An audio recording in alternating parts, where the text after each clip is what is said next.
sekitar setengah jam lah habis gue makan mie gitu ya. Nah ini yang masih gue bingung nih, ada orang evakuasi, dia bawa tanduk, ada yang dievakuasinya gitu, diikat gitu, berhenti di situ. Gue kaget dong, gue tanya sama yang evakuasi, itu kenapa Kang? Dia nggak ngomong bang. Pas gue lihat dia ngebuka buff nih, kan pakai buff gitu ya, pas buffnya dibuka rata, ketemu nih bang nih alamat ini. Begitu gue samperin, yang keluar itu ibu-ibu udah parubaya, matanya ngembeng keluar air mata. Begitu gue kasih dompetnya, ibunya itu udah sakit-sakitan, kata omnya lah, bahasanya omnya si perempuan ini. Barulah di situ omnya bilang, nyampein, dia ini udah nggak ada, dia ini udah meninggal. Halo semuanya, kembali lagi di Lentera Malam bareng gue Jamal. Dan di segmen Saksi Misteri kali ini gue kedatangan narasumber yang akan menceritakan tentang kejadian horornya pada saat mendaki. Dan ternyata dia bermalam atau satu tenda dengan seseorang yang sudah meninggal. Dan kita langsung sapa aja narasumbernya. Di sini udah ada Indra. Indra, apa kabar, Indra? Baik bang. Oke, thank you Indra udah datang ya. Sama-sama. Oke, pendakian lu kali ini berapa orang, Indra? Gue bertiga. 3 orang. Dan kejadian yang lo alamin, yang bisa dikatakan ini kan tidur sama orang yang sudah meninggal, ini disaksikan juga sama temen lo? Iya, itu disaksin sama temen gue juga yang ikut naik bareng sama gue. Bahkan dia pun sempat ngobrol juga sama makhluk itulah. Masih sosok ini ya? Iya. Dan ini sosoknya tadi lo udah sempat cerita juga, sosok perempuan ya? Iya. Dan bahkan nih ada hal yang menarik nih. Yang menariknya adalah setelah Indra tidur sama sosok perempuan ini, itu sosok perempuan ini ninggalin sebuah dompet, Indra ya. Betul. Dan di mana dompet ini yang membawa Indra akhirnya tahu kalau sosok perempuan ini sudah meninggal ya. Iya. Dan buat teman-teman, lengkapnya simak videonya sampai habis. Tapi sebelum itu, gue mau ngasih tahu ke kalian, kalau kalian nih yang nggak suka sama iklan YouTube yang ada di Lentera Malam, kalian bisa juga mampir ke Spotify kita, namanya Lentera Malam Podcast Horror. Untuk thumbnail mungkin gue taruh sini nih, dan linknya juga gue taruh di deskripsi. Dan satu lagi, untuk buat kalian juga yang pengen jadi narasumber di Lentera Malam, kalian cukup DM aja ke Instagramnya Lentera Malam, itu ada di @lenteramalam.id. Oke, buat kalian yang penasaran sama cerita lengkap dari Indra, tonton videonya sampai habis dan tanpa basa-basi lagi. Saksi misteri, kita mulai.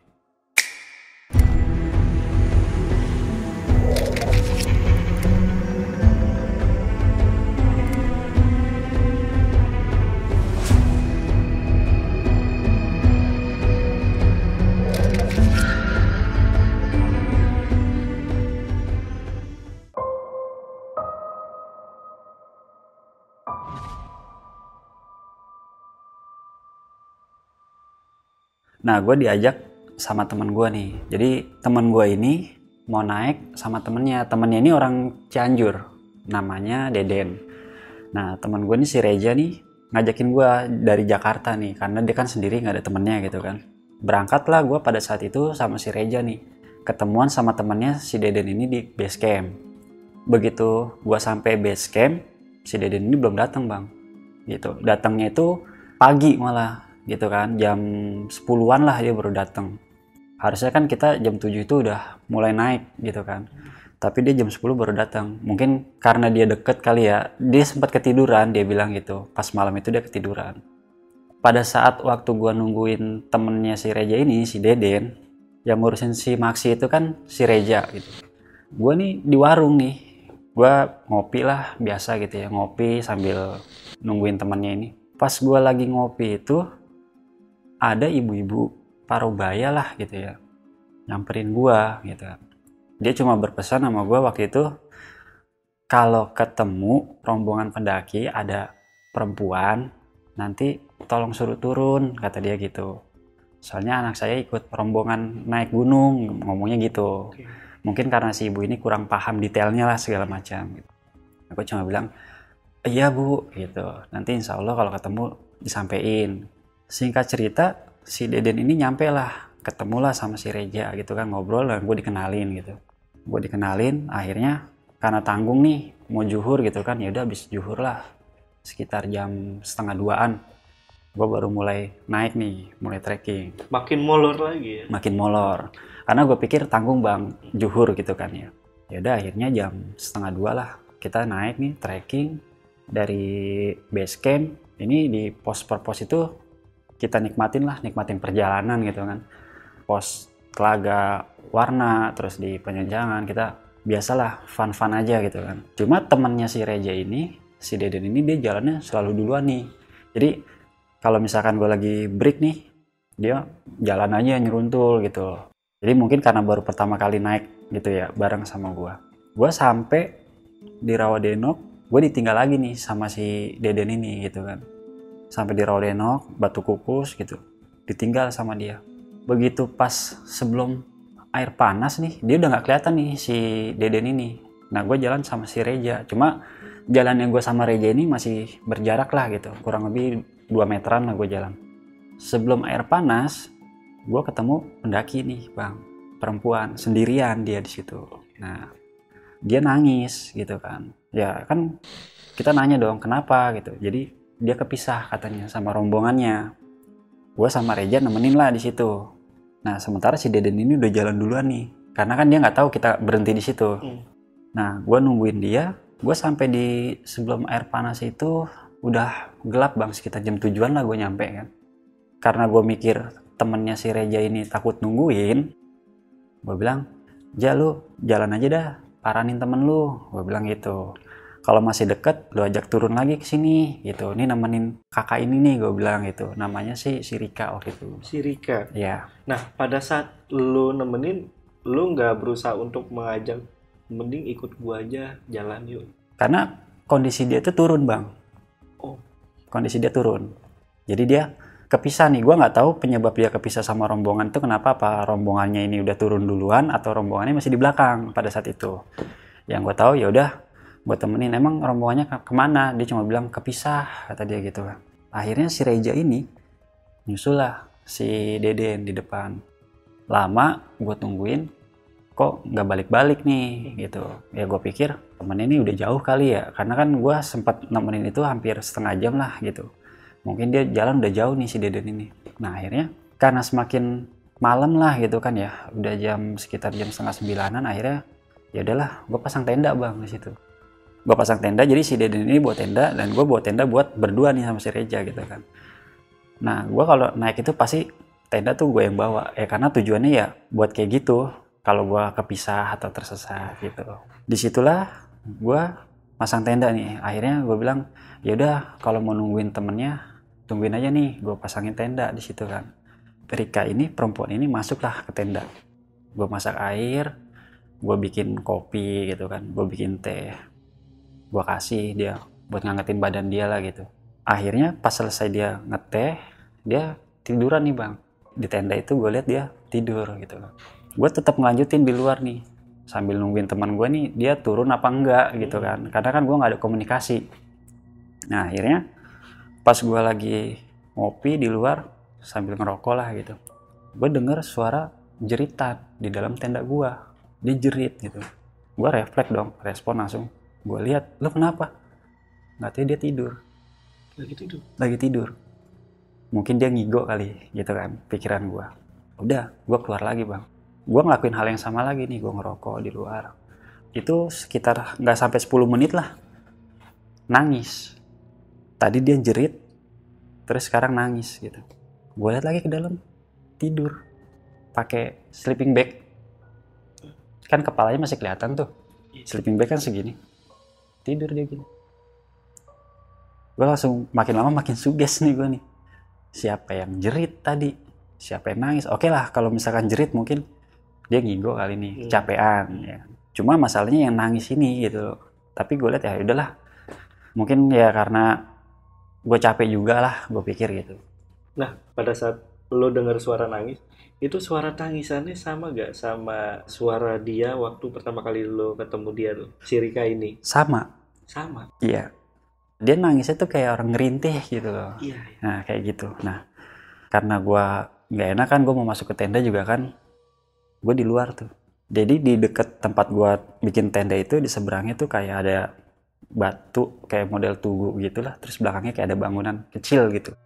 Bangunannya itu rindang sama pohon-pohon liar lah gitu. Gue sempat ngeliat ke bangunan itu, jadi kayak ada celah pintu gitu loh, kayak model pintu gitu, cuma nggak ada pintunya, cuma celah aja gitu kan. Pas gue lagi ngerokok ngopi, gue sepintas ngeliat ke pintu itu bang. Yang gue pikir mungkin itu jerami lah gitu ya, jerami yang ngegantung di bangunan liar gitu. Nggak lama muter bang, seret, nggak taunya tuh lagi begini nih, palanya itu nemplok di atas gini. Nah terus dia langsung muter, seret. Dari situ gue tahu kalau itu ternyata bukan jerami tapi rambut ikal gitu.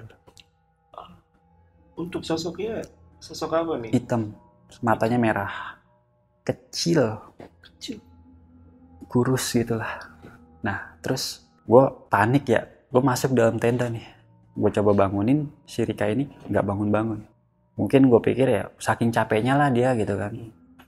Akhirnya gue bete kan, gue nungguin teman gue ngapain nih ya, gue masak mie kayak gitu ya buat ngangetin badan gue. Akhirnya teman gue nggak ada kabar juga, ya udahlah, gue pikir dia bawa tenda ini, dia diriin tenda kayaknya, gue bilang gitu kan. Kayaknya dia ngecamp di atas, nggak bakal balik lagi gitu kan. Udah semakin malam soalnya bang, sekitar setengah jam lah habis gue makan mie gitu ya. Nah ini yang masih gue bingung nih, ada orang evakuasi, dia bawa tanduk, ada yang dievakuasinya gitu, diikat gitu, berhenti di situ. Gue kaget dong, gue langsung mikir jangan teman gue nih gitu ya kan. Gue sempat deketin gitu kan, gue tanya sama yang evakuasi, itu kenapa Kang? Dia nggak ngomong bang. Pas gue lihat dia ngebuka buff nih, kan pakai buff gitu ya, pas buffnya dibuka rata. Jadi yang bawa yang di depan sama yang di belakang sama mukanya. Gue bilang ini malam kenapa sih gitu ya kan. Nah, akhirnya wah gue langsung masuk ke tenda tuh. Masuk tenda, gue tutup tenda bang, gue pakai sleeping bag, pokoknya gue udah tutupan lah. Dari gue ngalamin ada suara jerit ya kan, suara dia nangis, terus yang di depan bangunan itu gitu, bahkan sampai yang gotong-gotong itu. Akhirnya gue tidur, kebangun lah pagi nih bang. Pas gue kebangun pagi, ini perempuan gak ada, gue sendirian. Gue mikir di situ mungkin dia udah ketemu rombongannya kali di saat gue tidur gitu, karena gue bangun itu sekitar jam 7:30 lah gitu. Akhirnya gue packing ya kan, gue beres-beresin barang. Nah ada dompet di alas ya, alas tenda gue ada dompet di dalam tenda lo itu? Ya gue ambil lah ya kan, wah dompetnya ketinggalan nih gitu. Cuma gue nggak buka-buka lah gitu kan, gue bawa lah ya kan, siapa tahu nanti ketemu. Gue bawa, gue nyusul teman gue yang 2 orang ini, gue ke atas nyusul. Nah ternyata mereka ini belum muncak gitu, mereka ngecamp di kandang badak, mereka belum muncak, jadi mereka nungguin gue juga gitu, karena gue juga nggak ada kabar juga kan gitu. Akhirnya gue nyampe situ sekitar jam 10-an kalau nggak salah, gue nyampe di situ, barulah masak nih. Nah si Reja ini nanya sama gue, lu semalam ngecamp di mana? Dia bilang gitu. Di tempat kemarin kita ketemu sama perempuan itu, gue bilang gitu kan. Si Reja bilang, lah semalam tuh perempuan lewat sini, lewat depan tenda bang. Si Reja sempat nanya, Bang Indranya mana? Dia cuma bilang di belakang. Nah makanya si Reja ini sama temennya nungguin gue juga, jadi gue sama dia nih sama-sama main tunggu-tungguan bang gitu. Ya udahlah, mungkin ya itu mungkin pas gue tidur kali dia naik, soalnya pas gue bangun gue nggak ketemu, gue gituin kan. Gue cuma nih ketinggalan ini doang nih, ntar kita kasih aja lah di bawah, gue bilang gitu, kalau nggak ketemu orangnya, gue bilang. Akhirnya dari situ kita sempat muncak nih, tapi udah kesiangan banget sih muncaknya, kita udah kesiangan banget. Muncak itu kan kurang lebih 1,5 jam sampai 2 jam lah gitu. Nah pas balik ke kandang badak itu gue udah hampir gelap bang, udah sekitar jam 4:30 lah, cuaca juga mendung-mendung gitu lah.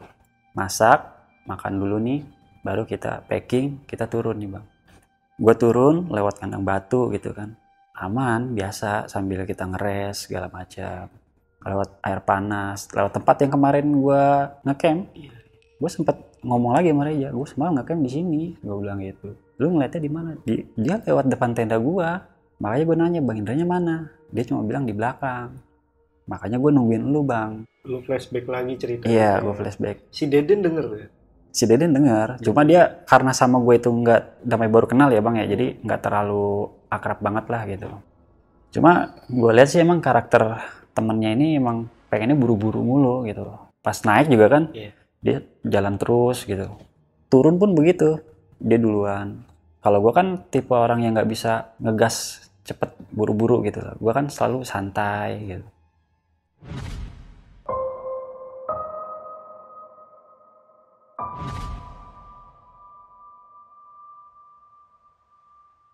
Nah, di Batu Kukus gue ketemu rombongan nih. Rombongan itu bisa dibilang ABG-ABG lah gitu. Ada perempuannya 3 orang. Yang satu perempuan ini kakinya sakit Bang. Gue lihat jalannya udah pincang-pincang gitu. Terus megangin perut gitu kan. Gue bilang, Bang masakin air hangat tuh temennya, kasihan. Gue bilang gitu. Kasih teh kek atau kalau nggak ada roti kasih roti. Temennya cuma bilang, iya Bang ntar dikasih kata dia gitu. Ntar dimasakin. Dia nggak berhenti Bang di tempat gua ngeres itu, nggak berhenti. Jadi dia sambil lewat, gua sambil nyampein gitu. Dia jalan nih duluan kan, otomatis kan ngelewatin gua gitu. Nah akhirnya gua jalan lagi nih turun karena temannya si Reja ini takut keburu jauh gitu. Karena kan udah malam juga gitu kan. Nah akhirnya gua jalan nih. Gua ketemu lagi sama rombongan yang tadi gua tegur itu. Itu cewek masih megangin perut. Bahkan sekarang nggak bisa jalan gitu. Kakinya mungkin ya udah semakin sakit lah gitu.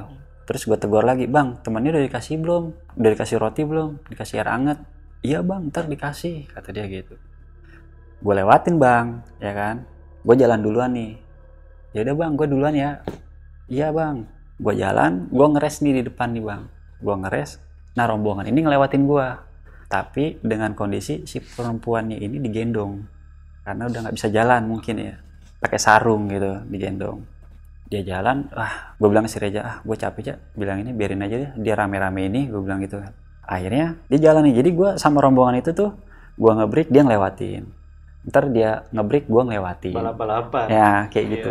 Sorry, ini berapa orang? Sekitar 10 orang mah lebih. 10 orang? Iya, lebih. Cuma emang, gue lihat emang ABG-ABG gitu lah Bang. Gue lanjut jalan nih, sebelum Rawadenok nih, sebelum pos Rawadenok, gue ketemu lagi sama rombongan itu.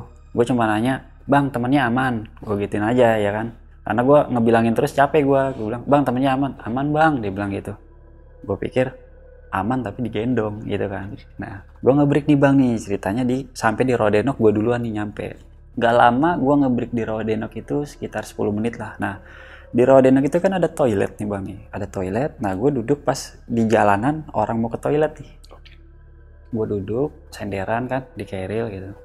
Nah rombongan ini nyampe nih, rombongan yang tadi. Nah yang 2 orang, yang cewek ini, kan ceweknya ada 3. Nah yang 2 cewek ini duduk di depan gua Bang. Ngedumel-gedumel lah pakai bahasa Sunda gitu. Terus gua tanya sama temennya, Teh temennya kenapa? Sambil gua tunjuk, temennya kenapa? Gua bilang gitu. Nah terus temennya cuma bilang, teuing Kang, liar, kata dia gitu. Apa tuh artinya? Artinya, tahu pusing gitu. Terus gua tanya, emang kenapa sih? Gua bilang gitu. Nggak enak kalau diceritain di sini, nggak etis kata dia gitu Bang. Ya udah, gua diemin aja tuh ya kan. Nah pas giliran gua mau jalan nih dari toilet itu Bang, kayak kayu jatuh nibanin asbes, kayak nibanin seng gitu loh, duak gitu kan. Pas gua mau bangun, duak terbang Bang, set di depan gua. Masuklah ke cewek yang itu, yang kakinya sakit itu. Soalnya gua ngeliat cewek yang sakit itu pas di Rawadenok nih. Gue ngeliat dia jalannya seger. Wah, gue pikir udah sembuh nih ya kan, udah enak lah gitu. Nah, jadi di Rawadenok itu kan ada shelternya juga tuh yang kayak payungan gitu. Nah, mereka duduk di situ. Itu dari toilet lewat depan gue gini. Seret. Langsung masuk ke cewek itu. Tuh cewek langsung ngoceh-ngoceh deh tuh, pakai bahasa Sunda, terus dia ngerintih, terus dia nangis kayak gitu-gitulah. Intinya Kesurupan. Oke. Teman-temannya coba buat ngobatin lah gitu, sampai mukanya ditabok-tabok gitu kan. Gue bilang Kang jangan digituin, kasihan, gue bilang gitu. Yang ada malah sakit temennya. Akhirnya mereka turun nih, gue jalan, gue lewatin rombongannya kan. Gue bablas nih bang, gue terus nggak berhenti tuh di Rawadenok yang satu, gue nggak berhenti, gue terus. Nah yang gue aneh ini, ada satu pendaki, dia lari dari arah belakang gue nih, lari sekencang-kencang ya, sambil bawa keril, duk duk duk duk, sampai gue bilang, ya kasih jalan, gue bilang gitu kan, kasih jalan lah, kita minggir berhenti. Pas ngelewatin gue nih, dia berhenti bang, berhenti terus dia bengong aja, sampai gue liat apa sih yang diliatin gitu kan. Terus gue negor kan pas lewat, punten Kang, gue bilang gitu, diem aja. Yang bikin gue makin aneh, ini orang malah balik lagi ke atas. Gue nggak tahu tuh maksudnya apa yang bikin dia tahu-tahu dia lari, ngelewatin gue, begitu ngelewatin gue dia berhenti bengong, pas gue lewat dia balik lagi ke atas. Udah oke, ya udahlah biarin, mungkin rombongannya masih di belakang kali. Gue sebelum sampai di Panyancangan, gue ngebreak lagi nih bang. Nah rombongan yang tadi lewat, yang cewek yang kesurupan itu jalan dituntun tapi dia sambil ngoceh-ngoceh gitu, cuma ditimpalin lah sama temen cowoknya gitu, ngoceh-ngoceh pakai bahasa Sunda lah gitu. Gue cuma ngedengar suara ocehannya doang, main saut-sautan obrolan lah gitu. Gue cuma kasihan banget tuh cewek, gue bilang gitu. Nah udah tuh bang, dari situ gue nggak ketemu lagi kan sama rombongan itu. Sampailah gue di Panyancangan nih. Pas sampai di Panyancangan, gue kebelet banget nih bang, pengen kencing gitu ya, kebelet banget. Nah di situ kan ada kayak model aulanya gitu ya, shelter yang agak gede gitu. Pas begitu mau turun, gue ke samping nih, gue bilang ya gue mau kencing dulu ya. Pas gue mau kencing gitu kan, gue pikir pohon, nggak taunya tuh kaki bang, gede banget. Pas gue naik begini, astagfirullahaladzim, gue langsung nggak jadi kencing, nggak jadi gue kencing, gue langsung balik lagi. Lu udah Ndra kencingnya, ntar aja di bawah aja, gue bilang gitu. Gue tahan bang sampai bawah, gara-gara ngeliat itu mungkin baru satu sebelah kakinya ya, belum dua-duanya ya. Gue pikir pohon bener-bener gitu, namanya gelap ya, gue kan nggak tahu gitu. Gue liat astagfirullahaladzim, udah gue langsung cabut. Gue jalan lewat jembatan tuh, jembatan yang beton itu. Nah di jembatan beton itu, pas gue jalan sama si Reja ini, gue dengar auman, kayak auman harimau gitu kan. Gue mikirnya waduh binatang nih ya kan, buru-buru gue jalan. Akhirnya gue sampai di telaga nih, tapi gue mutusin gue nggak mau berhenti di telaga bang, karena kan dengar ceritanya ya. Iya banyak mitos di situ. Nah di situ ya. Gue nggak mau berhenti di situ, gue paksain jalan. Nah setelah lewat dari telaga, pertengahan lah antara dari telaga mau ke base camp itu, baru tuh gue kencing bang situ. Pas gue kencing, headlamp gue udah mati nih. Gue dengar suara di depan gue. Langsung gue keluarin handphone, gue nyalain flash. Kagak ada apa-apaan ya. Nah dari situ gak lama gue jalan lagi nih, cabut. Pokoknya gue udah parno banget dah. Pas abis ngelewatin telaga itu, gue jalan, sampailah gue di base camp nih bang. Sampai di base camp, dan gue gak istirahat lagi, maksudnya tuh gak nginep lagi gitu. Malam itu juga gue cabut balik. Nah kita ngebahas lagi nih bang, cewek yang ngecamp sama gue. Gue ngebahas lagi, ya udah nih, dompetnya ketinggalan ya, alamatnya Tangerang nih ya kan, sekalian aja kita pulangin, gue bilang gitu.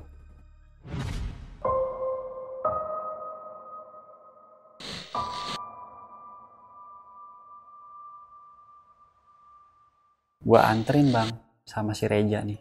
Pas gue nganterin, gue cari alamatnya gitu kan, ketemu nih bang nih alamatnya ini. Begitu gue samperin, yang keluar ibu-ibu udah parubaya, matanya ngembeng keluar air mata. Begitu gue kasih dompetnya, ibunya itu udah sakit-sakitan. Kata omnya lah, bahasanya omnya si perempuan ini. Barulah di situ omnya bilang, nyampein, dia ini udah nggak ada, dia ini udah meninggal. Makanya ibunya ini masih belum terima gitu loh, kalau anaknya ini nggak ada. Pas gue balikin dompet itu, ya gue nggak tega kan ngeliat mukanya gitu ya, ngeliat wajahnya. Jadi ini anak bentar lagi tuh mau lulus, udah dilarang sama orang tuanya, cuma katanya ini sekali terakhir, nggak bakalan ikut-ikutan lagi. Gue baru ngeh yang satu tenda sama gue tuh bukan orang. ternyata gue dengar suara jeritan, terus suara rintihan nangis. Ya entah itu korinnya dia atau apa, gue nggak ngerti lah pada saat itu bang, karena kan gue di luar. Pas gue liat ke dalam, dia tidur. Ya ternyata ya itu memang mungkin wujudnya dia yang menggambarin kalau dia ini udah nggak ada. Berarti dia meninggal di gunung itu juga ya? Jadi kalau omnya bilang itu, dia tuh sakit setelah naik gunung itu. Jadi setelah naik gunung itu? Iya, jadi dia punya penyakit apa gitu. Yang jelas pas setelah dia naik gunung itu, kondisinya tuh udah makin lama makin lemah, dan akhirnya nggak ada. Berarti dia meninggal di rumah sakit atau di rumahnya ya? Iya. Begitu sampai pulang ya? Iya. Pada saat lu ngobrol, lu pasti sempat ngobrol juga kan sama si Rika ini ya? Iya. Itu apa sih yang lu obrolin? Yang lu masih inget lah? Yang gue obrolin itu sebenarnya nggak banyak bang sama dia. Jadi pada saat gue lihat dia sendirian dengan muka yang sedih gitu, panik gitu kan, gue tanya rombongannya kemana, jadi bilang rombongannya kepisah. Dan akhirnya di situ gue langsung dirin tenda gitu loh, karena kan si Reja ini udah gue suruh jalan gitu. Dan gue nungguin si Reja nggak balik-balik, akhirnya gue mutusin dirin tenda. Dan sempet gue kasih minuman itu, cuma dia nggak ngomong nggak apa gitu loh. Yang gue tahu dia gue kasih minum, terus sama dia diminum. Gue keluar lagi, setelah itu gue lihat lagi ke dalam, dia tiduran. Memang dari situ gue ngelihatnya rada aneh sih. Rada anehnya tuh maksudnya putih mukanya gitu loh. Cuma gue mikir ya mungkin karena faktor dingin gitu kan, jadi wajar lah gitu, agak-agak pucat. Ya orang gue tanya dia masih jawab ya kan, ya gue nggak ada pikiran apa-apa. Yang gue tahu ya dia tidur mungkin. Berarti lu nggak banyak komunikasi pada saat itu? Enggak. Ya? Jadi dia tidur dan begitu gue bangun dia nggak ada. Nggak ada pesan yang disampaikan sama dia ke lu gitu? Kalau pesan sih nggak ada sih bang. Jadi pas dia tidur aja, selama di tenda itu dia tidur, gue kebangun dia udah nggak ada. Dan cuma ninggalin itu aja. Untuk si sosok Rika ini dia bawa perlengkapan banyak juga? Bawa depek, bawa. Cuma nggak ada tenda. Makanya pada saat itu gue bilang sama Reja, lu nyusul karena kan temen lu buat tenda gitu kan. Dan ini tenda biar sama gue aja gitu. Ya itu emang tujuan gue buat antisipasi kalau gue mau dirin tenda gitu bang. Kalau misalnya dia ini sampai nggak ketemu teman-temannya gitu. Makanya tendanya itu gue yang megang dan gue diriin di situ. Sorry Ja, lu ketemu dompetnya dia, dompet almarhum. Memang di rumah almarhum dompetnya nggak ada? Gue nggak ngerti ya bang ya. Pada saat itu gue nggak nanya ya. Yang jelas pada saat gue ngasih, orang tuanya langsung kenalin kalau itu punya anaknya. Dan nyokapnya nggak cerita kalau itu dompetnya memang hilang atau gimana sebelumnya? Jadi yang lebih banyak ngobrol itu malah omnya itu. Ya, omnya juga nggak cerita? Nggak cerita, karena kan omnya ini kan dia nggak begitu tahu kronologi kejadian si Rika ini gitu kan. Jadi yang omnya tahu itu dia naik, dia turun, sakit, semakin melemah dan nggak ketolong gitu. Jadi ada kemungkinan ya memang dompetnya ketinggalan di gunung itu ya? Mungkin. Kemungkinan ini mungkin. Ya? Dra, ini lu setelah kejadian itu ya, lu sempet naik gunung gede lagi? Gue sempet naik. Lewat situ? Beda jalur bang. Beda jalur? Gue naik lagi lewat Putri. Dan lu nggak ketemu sosok Rika ini lagi? Belum, karena kan gue belum lewat situ lagi. Dan ya rencana sih gue mau jalan lagi ke sana. Jadi sebenarnya ceritanya gokil sih. Karena iya bisa dibilang lu tidur sama mayat ya? Iya gitu. Dan itu gue nggak sadar, benar-benar gue nggak tahu. Dan sebenarnya Nindra, ini gambaran gue ya, ini kan lu nenda di tempat air panas ya? Sebelum ya? Iya, sebelum. Oke. Dan ini gue punya narasumber juga sebenarnya, ya ada kejadian tragis juga di situ tuh. Jadi kalau teman-teman yang udah pernah nonton nih ya, itu nama narasumbernya Reza. Oke, dan dia pada saat itu temennya jatuh di tempat, kemungkinan di tempat lu nenda. Dan ini juga ada beberapa kemarin cerita juga di situ tempatnya juga banyak kejadian gitu sama narasumber gitu. Dan buat teman-teman nih yang penasaran, mungkin kalian bisa nih, habis nonton video ini kalian bisa mampir ke video LM yang gue maksud tadi. Itu judulnya Gendong Mayat, dan thumbnail gue taruh sini nih, dan linknya juga gue taruh di kolom deskripsi. Dan ada satu pertanyaan atau yang membuat gue tuh masih agak penasaran nih, ada kejadian juga gak sih yang di luar nalar pada saat pendakian ini? Ada bang. Ya salah satunya itu yang dia ngeliat lewat Ya. depan tenda Oke. dan dia nungguin gua nggak ada. Dan selain kejadian ketemu Rika itu, ada lagi kejadian lain? Ada bang. Dan dia cerita di channel YouTube gua. Oh, dia udah cerita juga nih. Iya. Dan buat teman-teman nih yang penasaran sama sudut pandang dari Reza ini ya, Iya. itu kalian bisa langsung aja ke channelnya Indra. Itu ada di mana, Indra? Indra Stories. Indra Stories ya. Dan untuk linknya juga gue taruh di deskripsi. Oke, mungkin untuk cerita kali ini cukup nih sampai Cukup. sini. Oke, sekali lagi thank you Indra ya udah datang Sama-sama, di Bang. Lontar Malam ya. Makasih Ini juga. ceritanya gokil juga nih, tidur sama mayat nih. Ternyata gokil. Yaudah, buat kalian juga jangan lupa untuk mampir ke Spotify kita, karena kalian kadang suka komen di kolom komentar kita banyak iklan segala macam. Dan buat kalian yang pembenci iklan YouTube, kalian bisa langsung aja ke Spotify kita ya, itu ada di Lentar Malam Podcast Horor. Untuk linknya mungkin juga gue taruh di deskripsi. Ya udah, buat video kali ini cukup. Gua Jamal dari Lentar Malam dan Gua Indra. pamit. Bye.